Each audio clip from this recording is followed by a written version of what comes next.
আসসালামু আলাইকুম। আশা করছি সকলেই ভালো আছেন। কমপ্লিট HTML5 বাংলা কোর্সের 8 নম্বর টিউটোরিয়ালে আপনাকে স্বাগতম। এই টিউটোরিয়ালে আমরা শিখব কিভাবে HTML এ কমেন্ট করতে হয়, এছাড়াও HTML কোটেশন এবং সাইটেশন নিয়ে আলোচনা করব। তো চলুন শুরু করা যাক। শুরু করার আগে আপনি যদি আমাদের এই চ্যানেলে নতুন হয়ে থাকেন, সাবস্ক্রাইব বাটনে ক্লিক করে চ্যানেলটি সাবস্ক্রাইব করে নেবেন এবং বেল আইকনটিতে ক্লিক করে নেবেন। এতে করে এই চ্যানেলে আপলোড দেওয়া নতুন নতুন টিউটোরিয়ালের নোটিফিকেশন পেয়ে যাবেন এবং সঙ্গে সঙ্গে ক্লাসগুলো করে নিতে পারবেন। ক্লাসগুলো করার সময় আপনি যদি কোনো সমস্যা ফেস করেন কিংবা সাপোর্টের প্রয়োজন হয়, তাহলে অবশ্যই যেই ক্লাসটির মধ্যে সমস্যা ফেস করবেন কিংবা সাপোর্টের প্রয়োজন হবে সেই ক্লাসের কমেন্ট বক্সে আপনার সমস্যার কথা উল্লেখ করে দিবেন। অবশ্যই আপনাকে খুব দ্রুত সাপোর্ট করা হবে। এছাড়াও আপনি চাইলে আমাদের সাথে আমাদের ফেসবুক কমিউনিটি গ্রুপ, এই গ্রুপটিতে জয়েন হয়ে যেতে পারেন এবং এই গ্রুপের লিঙ্ক টিউটোরিয়ালের ডিসক্রিপশন বক্সে দেওয়া থাকবে, সেখান থেকে ক্লিক করে গ্রুপে জয়েন হয়ে যাবেন। ওকে, তো চলুন মেইন টিউটোরিয়ালে ফিরে যাওয়া যাক। HTML কোড রাইট করার জন্য শুরুতেই আমাদেরকে একটি কোড এডিটর ওপেন করতে হবে এবং আমরা কোড এডিটরটি ওপেন করে নিলাম এবং এখানে দেখতে পাচ্ছেন একটি HTML ফাইল ক্রিয়েট করা আছে। এই HTML ফাইলে ছোট্ট একটা মার্কআপ করা আছে এবং বডির ভিতরে একটা হেডিং নিয়ে আছে। এখন আমরা যদি এই ফাইলটাকে ব্রাউজারে ওপেন করি তাহলে রেজাল্টটা এরকম শো করবে, তাই না? এখন আমরা কাজের সুবিধার্থে ব্রাউজারটাকে একপাশে এবং এডিটরটাকে একপাশে নিয়ে আসলাম। শুরুতেই আমরা যে কাজটি শিখব সেটা হচ্ছে কিভাবে HTML এ কমেন্ট করতে হয়। এখন প্রশ্ন হচ্ছে কমেন্ট কি, কিংবা এই কমেন্টটা আমরা কেন ইউজ করব। তার কারণ হচ্ছে আপনি যখন কোড রাইট করবেন তখন দেখা যাবে বড় একটা প্রজেক্ট নিয়ে কাজ করলে শত শত লাইন কোড করতেছেন। এখন এই যে শত শত লাইন আপনি কোড রাইট করতেছেন, এই শত শত লাইন কোড রাইট করার মধ্যে বিভিন্ন সেকশন নিয়ে আপনি কাজ করবেন এবং প্রত্যেকটা সেকশনের হয়তো আলাদা আলাদা কাজ থাকবে। তো আপনি যদি প্রত্যেকটা সেকশনের শুরুতে এবং শেষে সংক্ষেপে লিখে রাখেন যে এই সেকশনটা এই সম্পর্কে, অর্থাৎ পুরো সেকশন সম্পর্কে সিম্পল দুই একটা লাইনে আপনি সংক্ষেপে লিখে দিয়েছেন, যাতে করে ওই দুই এক লাইন কেউ যদি পড়ে সেজন্য খুব সহজে বুঝতে পারে যে এই সেকশনটা কী নিয়ে কাজ করা হয়েছে এবং এটার ভিতরে আসলে কি কি আছে। এই কাজটা যদি আপনি করতে পারেন তাহলে কিন্তু আপনার জন্য এবং অন্য কোনো একটা ডেভেলপারের জন্য অনেক বেশি ইজিয়ার হবে। যেমন আপনি যেই প্রজেক্টে কাজ করেছেন সেই প্রজেক্টে যদি অনেক পরে কিংবা আগামী কয়েক মাস পর সোর্স কোডটা ওপেন করেন এবং পড়তে যান, তখন দেখা যাবে আপনি নিজেই পড়তে অনেক কষ্ট হচ্ছে, মানে বুঝতে একটু সময় লাগবে। আর যদি আপনার এই সোর্স কোডের ভিতরে কমেন্ট করা থাকে তাহলে বুঝতে সুবিধা হবে এবং আপনার জায়গায় অন্য কোনো একজন ডেভেলপার যদি এই সোর্স কোডটি রিড করে সেক্ষেত্রে তার জন্য বুঝতে সুবিধা হবে। তো সেই কারণে আমরা বিভিন্ন সময় বিভিন্ন জায়গায় ছোট ছোট কমেন্ট করে রাখি, যাতে করে আমাদের প্রজেক্টটা খুব দেখতে সুন্দর দেখায় প্লাস বুঝতেও সুবিধা হয়। ওকে, তো এখন আমরা যদি এখানে একটা প্র্যাকটিক্যাল কমেন্ট করি, যেমন এই হেডিংটার উপরে আমরা একটা কমেন্ট করব, যে কমেন্ট করে লিখে দিব দিস ইজ এ হেডিং, এবং আমরা চাইবো যে এই যে দিস ইজ এ হেডিং এই টেক্সটটার জন্য আমাদের এই ব্রাউজারে শো না করে। সেই কাজটা করার জন্য আপনাকে যেই সিনট্যাক্সটা ফলো করতে হবে সেটা হচ্ছে প্রথমেই লেফট অ্যাঙ্গেল ব্রেকেট দিতে হবে এবং এক্সক্লেমেটরি যেই সাইনটা আছে সেই সাইনটা দিয়ে ডাবল ড্যাশ দিতে হবে। VS কোডের সুবিধা হচ্ছে যখন আপনি ডাবল ড্যাশ দিবেন তখন এই কমেন্ট লেখার পুরো যেই সিনট্যাক্সটা আছে সেটা কিন্তু লেখা হয়ে গেছে। দেখেন আমরা যে কিন্তু এইটুকু অংশ লিখিনি, এইটুকু অংশ অটোমেটিক লেখা হয়ে গেছে, তাই না? তো এখন আপনার কাজ হচ্ছে এই সিনট্যাক্সের ভিতরে আপনাকে টেক্সটটা লিখে দিতে হবে, যেই টেক্সটটাকে কমেন্ট হিসেবে আপনি লিখতে চাচ্ছেন। এর ভিতরে আমরা এখানে লিখে দিচ্ছি দিস ইজ এ হেডিং, লিখে সেভ করলাম। খেয়াল করে দেখুন এই যে দিস ইজ এ হেডিং এই টেক্সটটা কিন্তু আমাদের ব্রাউজারে শো করছে না, কিন্তু HTML সোর্স কোডের ভিতরে কিন্তু আছে, তাই না?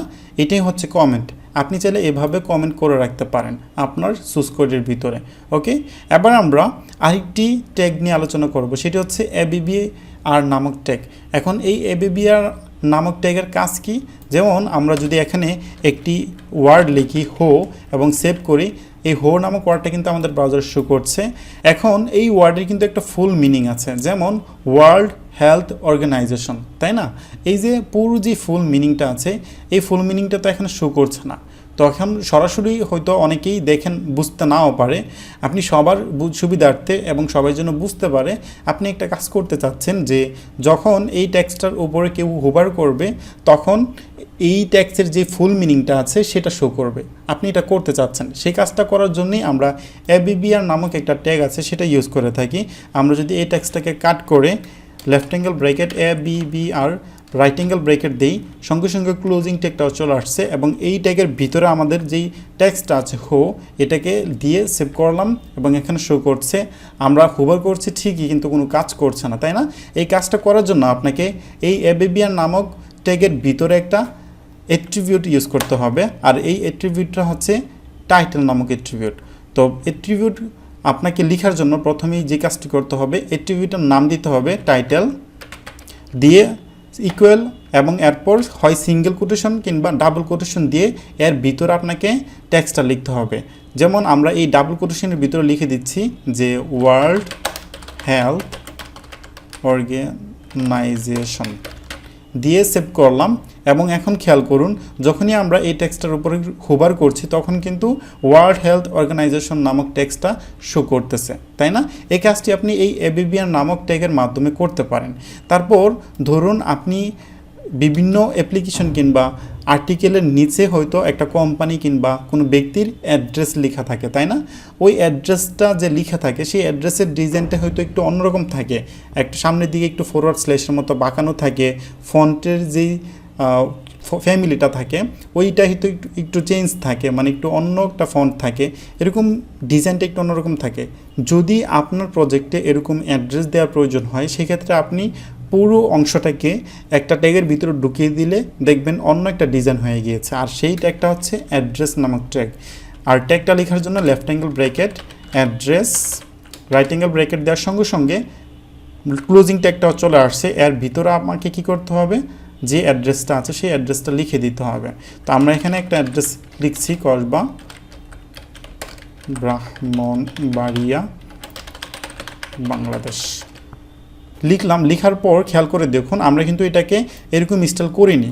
আপনাদের অবশ্যই মনে থাকার কথা, এই যে স্টাইলটা সামনের দিকে হালকা বাঁকানো, এই স্টাইলটা কিন্তু আমরা আই এবং EM নামক একটা ট্যাগের মাধ্যমে করতে পারি, তাই না? তো আমরা কিন্তু এখানে আই কিংবা EM কোনো ট্যাগই ইউজ করিনি, আমরা জাস্ট অ্যাড্রেস নামক একটা ট্যাগ ইউজ করলাম এবং এই ট্যাগটা ইউজ করার ফলেই ডিজাইনটা কিন্তু এমন হয়ে গেছে, তাই না? তো এইভাবে আপনি কাজ করতে পারেন। এছাড়াও আপনার প্রজেক্টে যদি এরকম হয়, যেমন আমাদের যে এই যে ট্যাক্সগুলো আছে এই ট্যাক্সগুলোর যে ডিরেকশনটা সেই ডিরেকশনটা কিন্তু লেফট টু রাইট থাকে। যেমন আমরা যে কোনো একটা টেক্সট বা হেডিং কিংবা প্যারাগ্রাফ লিখি, সেই হেডিং প্যারাগ্রাফ সব কিছুই কিন্তু লেফট পাশ থেকে শুরু হয়ে রাইট পাশে এসে শেষ হয়। কিন্তু আপনার প্রজেক্টে যদি এমন প্রয়োজন হয় যে আপনি যেই টেক্সটটা লিখতে চাচ্ছেন সেই টেক্সটটা লেফট পাশ থেকে শুরু না হয়ে রাইট পাশ থেকে শুরু হবে এবং লেফট পাশে এসে শেষ হবে, অনেকটা অ্যারাবিক স্টাইলের মতো। অ্যারাবিক ল্যাঙ্গুয়েজ কিন্তু লেফট পাশ থেকে শুরু হয় না, রাইট পাশ থেকে শুরু হয়, তাই না? এই যে কাজটা, এই কাজটা করার জন্য আপনি কিভাবে করতে পারবেন এই কাজটা করার জন্য BDO নামক একটা ট্যাগ আছে, সেই ট্যাগটাকে আপনাকে ইউজ করতে হবে। তো আমরা এখানে যদি কাজটা করি, left angle bracket BDO right angle bracket, এই ট্যাগের ভিতরে আমি একটা টেক্সট লিখে দিচ্ছি যে দিস ইজ এ টেক্সট, লিখলাম, সেভ করলাম। খেয়াল করে দেখুন এটা কিন্তু আমাদের লেফট পাশ থেকে শুরু করছে, মানে শুরু হচ্ছে, তাই না?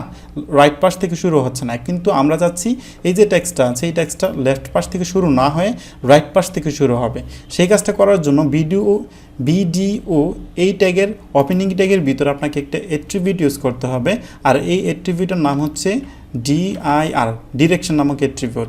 এই DIR ডিরেকশন নামক অ্যাট্রিবিউটটা নিয়ে এখন যদি আপনি ক্লিক করেন পুরো সিনট্যাক্সটা কিন্তু চলে আসছে। এর ভিতরে আপনাকে বলে দিতে হবে এটার ডিরেকশনটা কি হবে। এটার ডিরেকশন কিন্তু এখন বাই ডিফল্টভাবে কি আছে, লেফট টু রাইট আছে, তাই না? আপনি কি চাচ্ছেন, রাইট পাশ থেকে শুরু হয়ে লেফট পাশে এসে শেষ হবে, তার মানে রাইট টু লেফট হবে। তো এখানে আপনাকে কি দিতে হবে, R2L। আর মানে হচ্ছে রাইট, T মানে হচ্ছে টু এবং L মানে হচ্ছে লেফট। তো আমি যদি এখন সেভ করি, খেয়াল করে দেখুন ট্যাক্সের যে ডিরেকশনটা আছে সেই ডিরেকশনটা কিন্তু চেঞ্জ হয়ে গেছে। প্রথমে দিস ইজ টেক্সট, এই ধরনের কাজ আপনি BDO নামক ট্যাগের মাধ্যমে করতে পারবেন। ওকে, তারপর এখানে আরেকটা ট্যাগ যদি আমরা ইউজ করি, যেমন এই ট্যাগের নাম হচ্ছে ব্লগ এই যে ব্লক কোড, এই ট্যাগের ভিতরে যদি আমরা কোনো একটা টেক্সট লিখি, যেমন আমরা এই একটা ডামো টেক্সট নিয়ে আসলাম, সেভ করলাম। এখন খেয়াল করে দেখুন এই যে টেক্সটটা আছে, এই টেক্সটটা কিন্তু নর্মালি এই জায়গাটা থেকে শুরু হওয়ার কথা ছিল, তাই না? কিন্তু এটা এখান থেকে শুরু না হয়ে সামনের দিকে একটা মানে লেফট পাশে একটা স্পেস তৈরি হয়ে গিয়েছে এবং মানে চারপাশেই একটা স্পেস আছে, কিন্তু এই যে উপরে কিন্তু একটা স্পেস আছে। তো এই কাজটা মানে এটা হচ্ছে একটা ব্লক কোড হিসেবে এখানে চলে এসেছে। এই কাজটা আপনি এই যে এই ট্যাগের মাধ্যমে করতে পারেন। তারপর আরেকটি ট্যাগ আছে কিউ নামক tag, left angle bracket Q right angle bracket. এই ট্যাগের ভিতরে যদি আপনি কোনো একটা টেক্সট লিখেন, সেই টেক্সটটা যেভাবে শো করবে ডাবল কোটেশনের মধ্যে চলে আসবে। খেয়াল করে দেখুন এই যে ডাবল কোটেশন, এই যে শুরুতে কিন্তু ডাবল কোটেশন আছে, শেষেও কিন্তু এই যে ডাবল কোটেশন আছে, তাই না? কিউ ট্যাগের মাধ্যমে আপনি যেই টেক্সটটা লিখবেন সেই টেক্সটটা ডাবল কোটেশনের ভিতরে আসবে এবং ব্লক কোডের মাধ্যমে যেই টেক্সটটা আপনি লিখবেন সেই টেক্সটটা এইভাবে শো করবে।